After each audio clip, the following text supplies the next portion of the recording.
Hey y'all, Zelda here.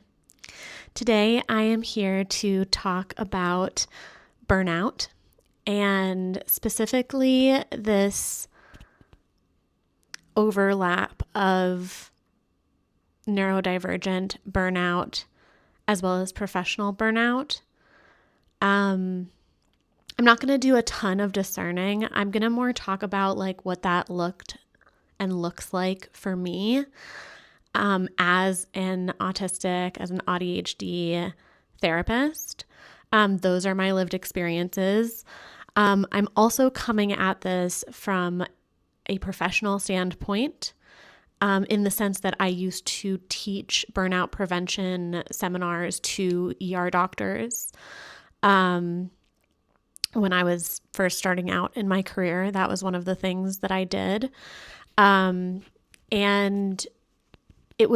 it's really interesting to think about professional burnout, which I think is a big part of the conversation in terms of it's like a very serious challenge in helping and healing professions, as well as other high stress professions. I also think that neurodivergent burnout is starting to get talked about a little bit more. But one of the things that I didn't really understand when it came to neurodivergent burnout in myself was what is the real spectrum of what that looks like, and what does it look like to manage that in an ongoing way? Like, what are my cues that I am like getting into burnout? So if that's something that sounds helpful to you, that's what we're going to be talking about today. Welcome. If not, maybe I'll see you next time. So you'll see me referring, this is my little notebook, my handy dandy notebook that I write down some of my different notes. They're not like, I don't draft like a thorough outline, but I do kind of keep some notes that are helping me just kind of gather my thoughts and be prepared to share those with you. And initially, I just wanted to talk about like burnout as this gradient or spectrum, just like our window of tolerance is a gradient or a spectrum. So if you think of that window, I think of it often as like, rather than like a fuel gauge, there's like an upper and lower. And if you imagine it color-wise, the center is like green, go, fine. And then it kind of like gradually gets yellow and then orange and then there's red. And so there's like a hard boundary of an upper and also a lower limit where we are outside of our window of tolerance. And often burnout happens because we, instead of going out, this is a very simplified version. There's also like neurochemical type of things and all sorts, but basically, right? It happens when we go outside of our window of tolerance, and rather than going out and coming back in and regulating, which is totally normal and actually good. We don't want to like only exist in our window of tolerance at all times. Like that's not a realistic expectation of what life looks like. But realistically, what we want is that we can go out of our window of tolerance and then come back in, regulate, find safety, and then have the capacity to mostly stay, ideally not going into the red, right? Like we can go into the orange and then learn to bring ourselves back. And that's a lot of what learning to manage burnout is learning like what does our window of tolerance look like? How do we have healthy boundaries around that? But speaking as someone who has been on this journey now, I went through really severe burnout after finishing graduate school. And what I really didn't know until that point is that I had been burned out at different times for a very long time. I went through this cycle that I often see in others and especially in like autistic teens that I work with and like young adults, where I had this very clear, like this pattern of going through finals and then getting super sick, which I know is like, yeah, your immune system is like function, like, you're around a bunch of other teens if you're like in school, and then your immune system, everyone gets sick at the same time. But for me, it was like so marked. Like every time I would finish finals, I would get super sick and like go down and be like laid out. And I was very used to this cycle, this academic cycle, where when I wasn't completely on, I was like practically dysfunctional. Like I was not functioning. And I was used to like functioning being that I was performing and meeting external expectations, I had no consideration for whether I was meeting my own personal needs, how I was doing. And so I didn't actually have a really good barometer or like measurement system, is I guess what I mean by that, of what does burnout actually look like? What are the things that I should be seeing as like the tools or the symptoms that let me know that I need to come back into my window of tolerance? This was just like, I was just doing my best, right? And, this was before I went to graduate school where I learned a lot of this stuff. And I had been in therapy for a while at that point because I chose to go to therapy. I went a little bit when I was a teen, and then I chose to go back on my own when I was like 20 and have been in therapy since then, on and off. So, as well as being a therapist. So, I'm going to go based on the order in which I wrote this list, but I think you'll notice that I think I was looking for subtler symptoms first. Like, what are the first signs that I notice that let me know that I'm getting burned out? And these are symptoms that I can notice now with this level of subtlety because I have gone through such an elaborate process of healing from burnout, which, as you will notice as I list out these symptoms, was incredibly severe. And I'm not going to say that every single one of my chronic health challenges have to do with burnout, but neurodivergent burnout is multisystemic in that it is a chronic overload of your stress symptoms, which affects you on a multisystemic level, meaning that it affects your immune system. It's like chronic stress, right? Like if you look at scientific studies, one of the things that you see is like a number one indicator, or very high, if not number one indicator, of what causes a lot of these negative health symptoms. One of the massive things that you see is chronic stress. Persistent, right? Things that are not acute, meaning that they have a distinct beginning, middle, end, and then they go away. And that these can cause or trigger different, disorders, right? Different illnesses. They can be major contributing factors, right?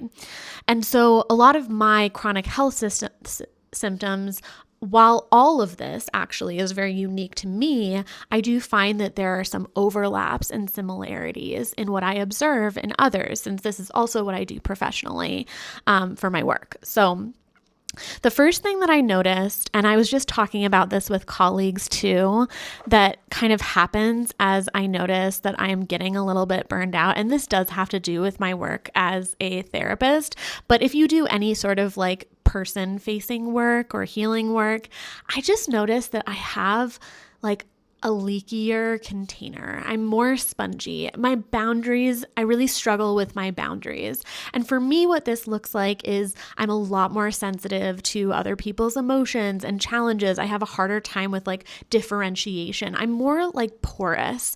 And to me, what this feels like energetically, and I promise a lot of the other symptoms are a lot more like tangible, but if you're watching me here, you see me talk about a lot of spiritual stuff. For me, it's almost like when I am fully resourced, a lot of my like energetic boundary kind of holds itself into place just through like my daily rituals and the spiritual hygiene and the regular consistent things. It like keeps a good integrity, right? It like holds the container.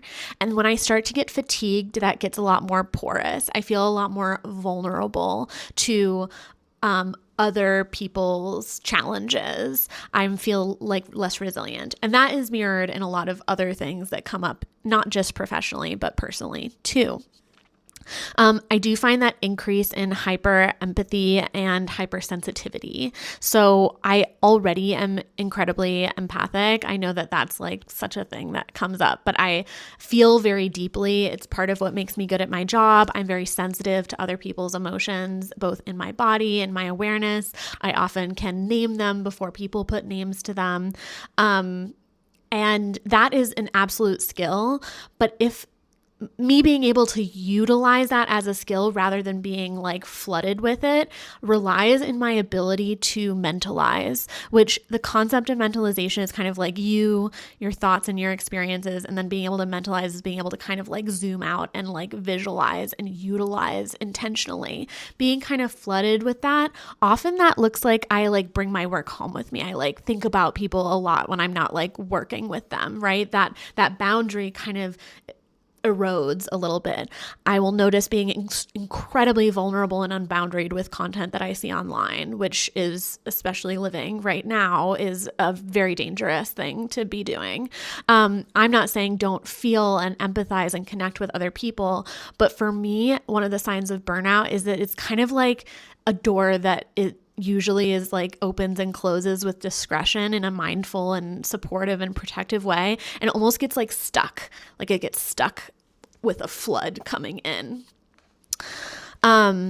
Another thing that increases in addition to that hypersensitivity for me is I notice an increase in sensory sensitivity. Now, this is a factor of being autistic. Not everyone experiences it, but it is like part of the diagnostic criteria. Sometimes hyper or hyposensitivity. And for me, I notice that like there are certain clothes that this shirt actually is one of them, even though I've been like dealing with burnout. I like had a little bit of a day where I was like, I'm going to wear it. It like has these, I don't know if you can see it, like, what do they call it? Elastic right here that, pinches, right? It's not super tight. It's like, it sits on there, but it does provide a little bit of tension, like very subtle tension. It doesn't like leave a line, but things like that are like tight or provide like a sensory feedback are things that I have a lot more difficulty tolerating. Now, there are certain sensory things that I can't tolerate even when I'm not burned out. I am very sensitive to certain sensory things, but there are certain foods, textures, things that I can sometimes tolerate when I am like in a really good place. It's like I can use a little bit of my allocated window of tolerance to like cope with that. And when I'm burned out, I have like a lot fewer resources. And so I cannot utilize that to cope with that. So that's something that I really notice. I notice it a lot with my clothes. I notice it a lot auditorily. There are just like my partner chewing, like I just cannot handle. When I am burned out, I often can't listen to very much music. That's just my personal thing. I personally find it very like emotionally triggering a lot of times, but also like the volume, the intensity of it can be very difficult. So I can become both simultaneously sensory avoiding and sensory seeking in certain other ways. And I'll talk about like stimulation seeking in other ways. But yeah, there's like a lot more sensitivity to it and a lot more rigidity around it that I start to notice. I feel a lot less, and this is one that I kind of had later, which is just like I have less resilient, like emotional resiliency, right? Kind of like the description that I used to use in these burnout seminars is kind of relating to burnout as a concept of a bank account, and you have the amount that you have in the bank account, whether it's like from your income or your savings. And if you take that money out, and run out of money, then you do not have any resource left. And like you go into the red, right? And I think that the reason, I know that this is such like a rudimentary, it's like, well, yeah, duh. But for me, this was such a profound concept of like, oh, if I am burned out, not only am I deducting for like the normal things, I'm also usually not able to like fill it up as effectively. I also am deducting things because I am more sensitive. So things that normally would cost like $5 are now costing like $20, right? Type of thing. So there's like a bunch of like accrual of interest or something that happens in this burnout process. And that's where the metaphor needs to end because I am not a numbers girly. So, but I'll talk more about that later when we talk about what are the tools that I use to kind of attend to that, which is not the major focus of this video, just as a foreshadowing that like that's not a major focus. I'm just going to touch on it briefly to end in a productive place. So that decreased emotional resiliency. I also have a decreased enjoyment of the things that I usually enjoy. So I like decreased enjoyment of hobbies, things that I normally love doing. I suddenly find myself kind of like unable to participate in them. Sometimes it's an inability to compartmentalize. Like I can't do those because I'm thinking about other things I have to do, or it's really like I have a lot of difficulty like just being present with something, but there's something that's like missing. And that's one of the first signs that I find of my burnout, where like the things that are normally like, oh, I'm so excited, like I can't like summon that, like, because even the barrier to entry of doing something enjoyable kind of costs energy if you think of it. And when I'm burned out, it's like I'm so like needing to like micromanage my resources that I'm like, I don't have like the extra little bit of energy to spend on that. I can't like just enjoy it. And so that is kind of how I conceptualize it. I don't have, if we're using the kind of chronic illness of like, I don't have the spoons to spend even on the things that I love, which is really challenging in burnout and causes a lot of like emotional anguish to lose access to these things that honestly make life really worth living.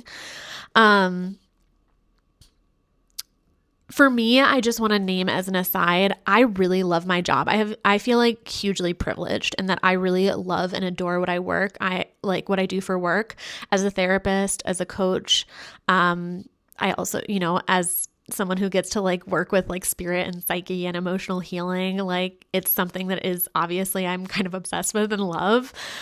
So I often don't notice, like a lot of people notice like decreased capacity to engage in work. For me, I don't notice that as a sign of burnout. That tends to be the domain that is almost like buffered and protected. Like I put that on a pedestal and like I notice that a sign of burnout for me is like those other domains will go first and my work will get like too much weight put on it. Like I'm putting all of my focus on it. And so it ends up being very difficult to like have any sort of balance, I guess, is maybe how I would say it. I have an increased difficulty with transitions. I already struggle with transitions. This has been like a major part of my therapy with my somatic therapist that I have worked on literally since I was in grad school. And I've gotten so much better at it through incorporating ritual and engaging with somatic ways that I engage in transitions. And I'm so grateful to be able to like offer some of that work to others too. But realistically, transitions are difficult for me. Shifting from one thing to the next, unless I have it kind of like sequenced really well, is something that just takes effort. Task switching is something that is executive functioning related, but transitions especially, it's really hard to start doing something that I'm not already doing or stop doing something, which executive functioning basically like rules those operations, and it is a very frustrating experience. One of the things that I wrote down that I'll just skip ahead to is that I have a really big challenge with insomnia.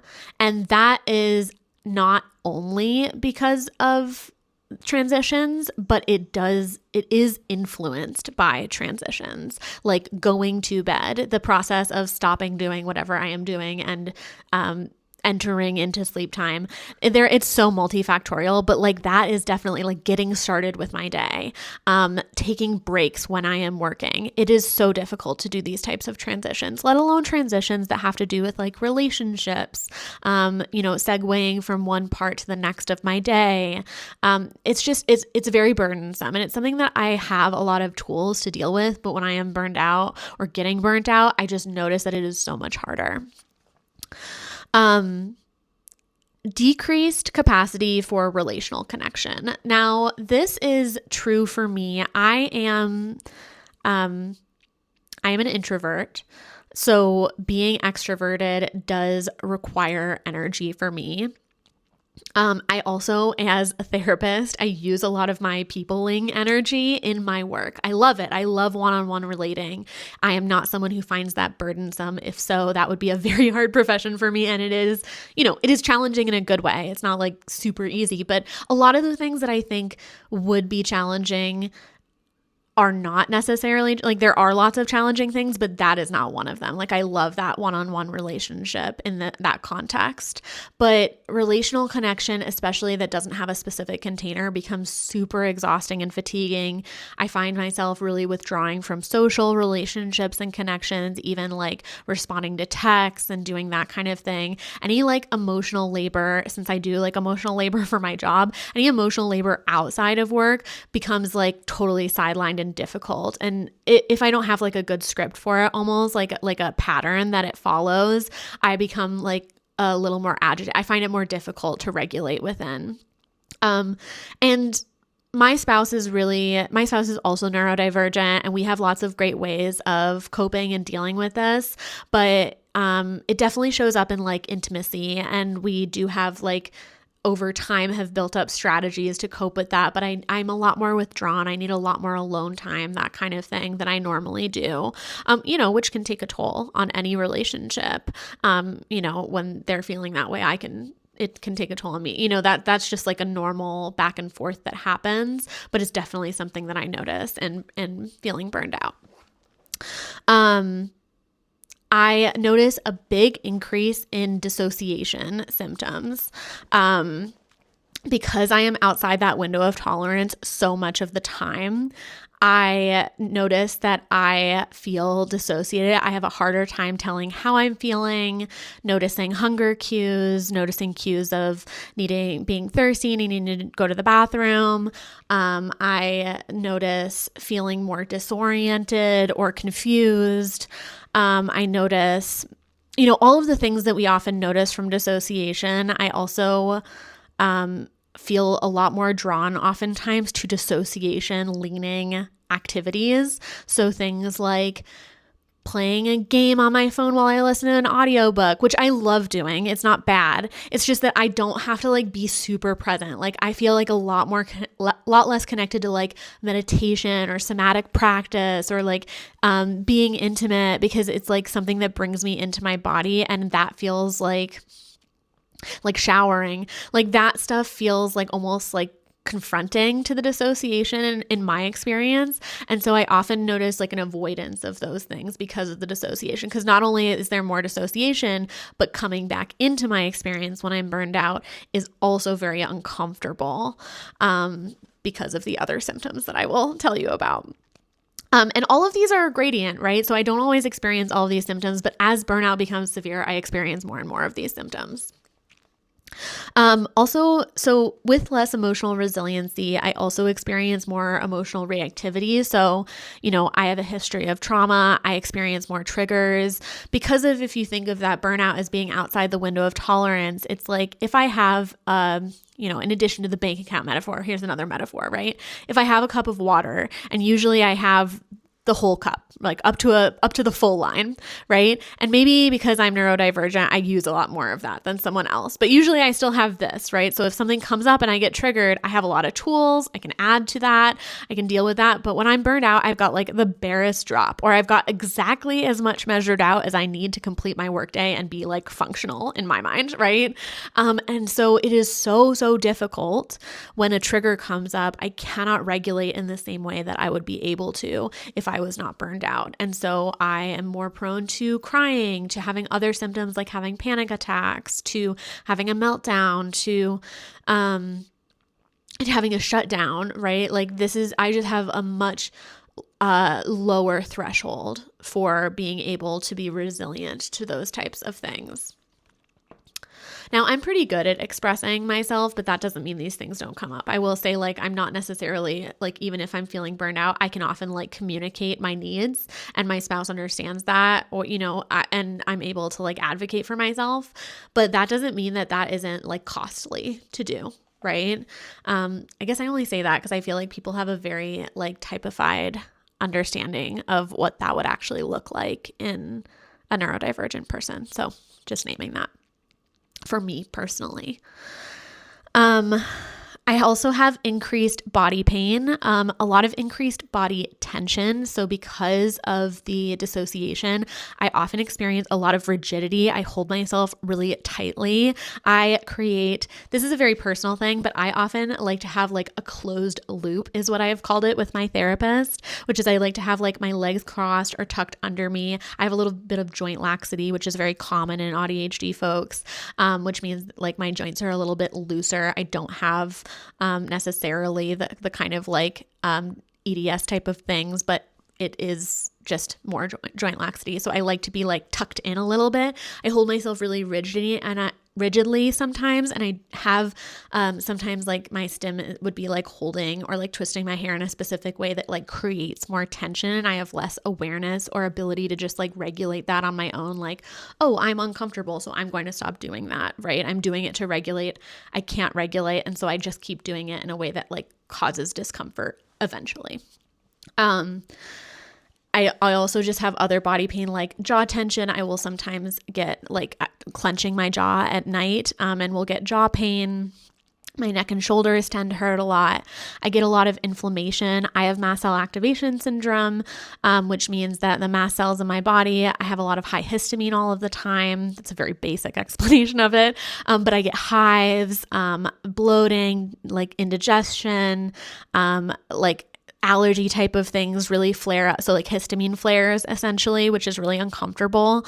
A lot of that comes with temperature dysregulation too. Like when my histamine flares, it can also affect cortisol. Like it's got a whole like interplaying relationship. I don't even know how to explain it properly in a video like this, but you can find information if you're curious. Which histamine does affect this as well, I get a lot higher anxiety. I can have panic attacks, which I do experience, but not as much when I like almost never do when I'm not burned out and when I'm feeling regulated. That doesn't just happen for me.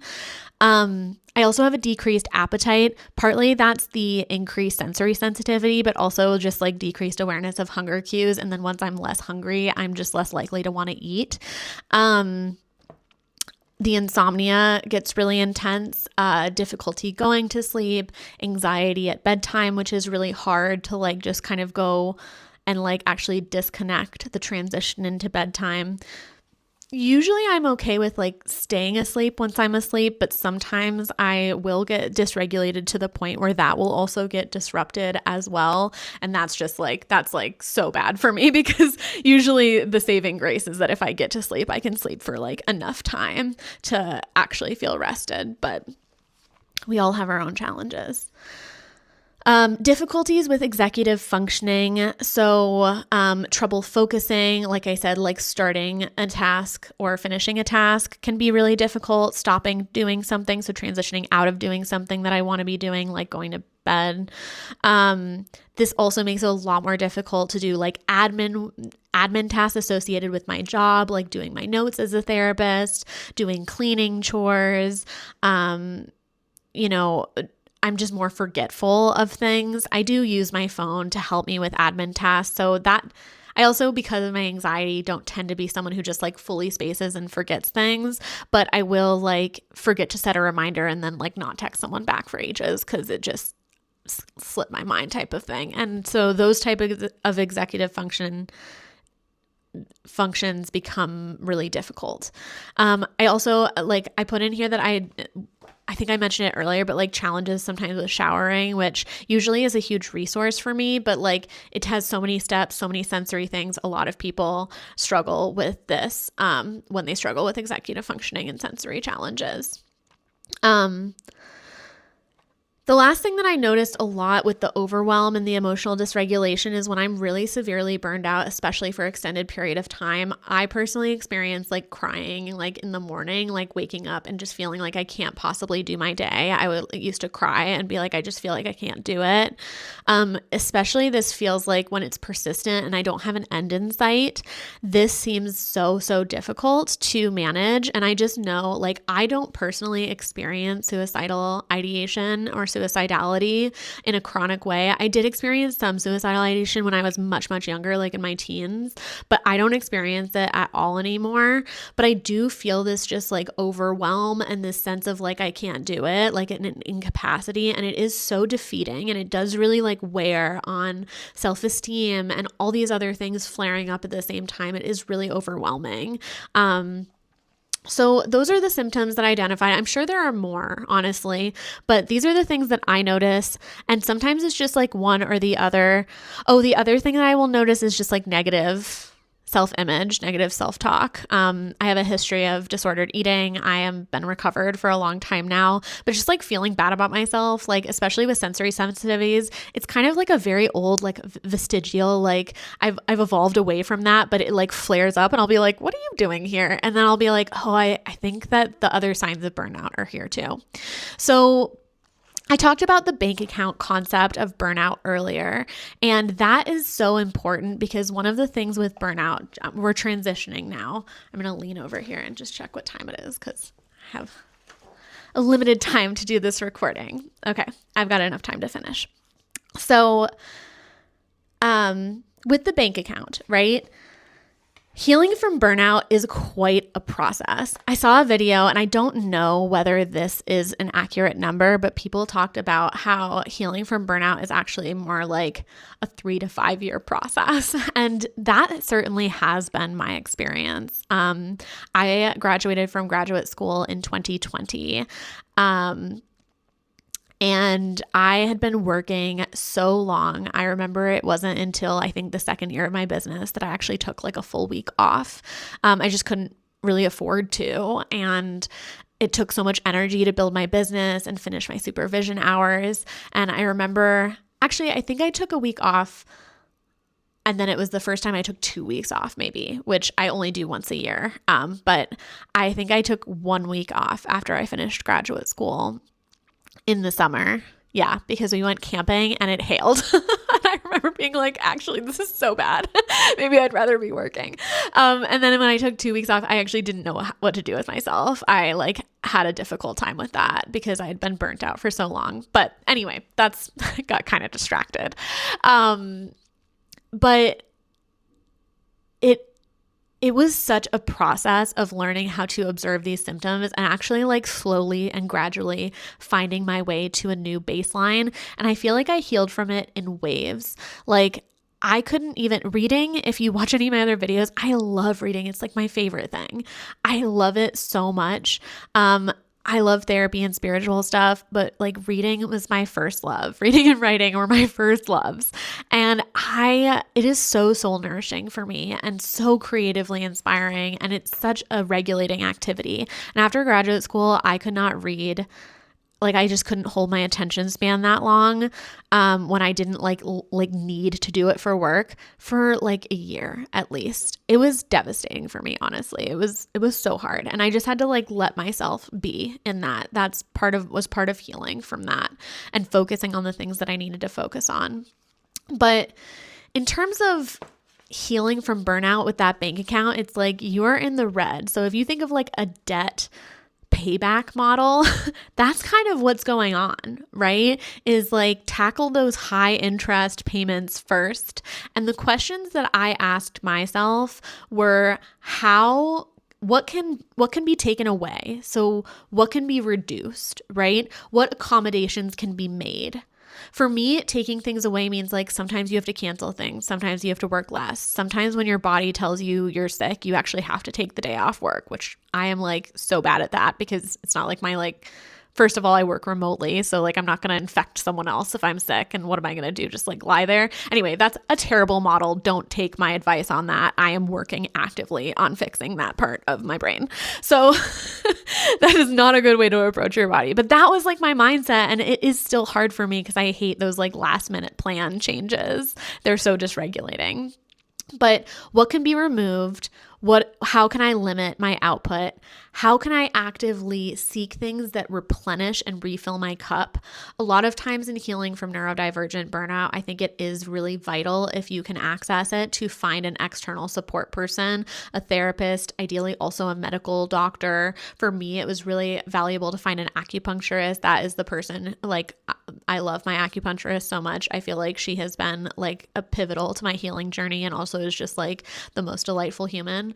And also my therapist is amazing. Like, so those type of people, also like talking to other people in my life about like how I can adapt from it, like acknowledging that it was a really big struggle. And also for me, like really reckoning with the fact that a lot of my physical things had to do with my emotional and mental things, and connecting that to neurodivergent burnout was actually really, really difficult. And I really came to it through this kind of like awakening in 2020 that everyone was having about, during the pandemic, realizing they were neurodivergent. I also kind of went through that and got diagnosed that year professionally.